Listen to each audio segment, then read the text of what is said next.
বাবা কি হয়েছে বাবা? আমার নাম মোসাম্মদ সুমাইয়া খাতুন। হ্যাঁ, আমার আব্বুর নাম মোহাম্মদ জাহিদুল ইসলাম।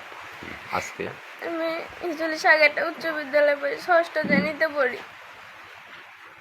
কি হয়েছিল?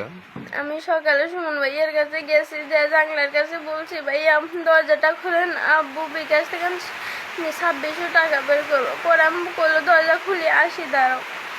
পরে আমি ভালো ভালোই গেলাম, তারপরে চেয়ার দিল, হাত ধরে ওর উপর বসাইছে।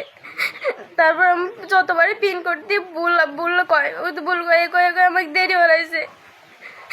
তারপর আমার হাত ধরছে টেনে, আমি চিৎকুর মারছি।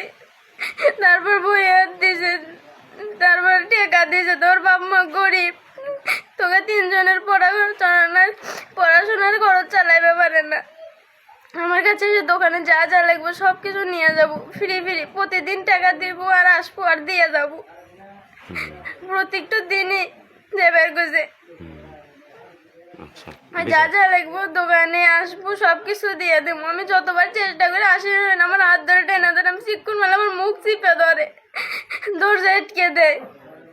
আচ্ছা, ধন্যবাদ। আসবে নিলে আসবে, দেয় না।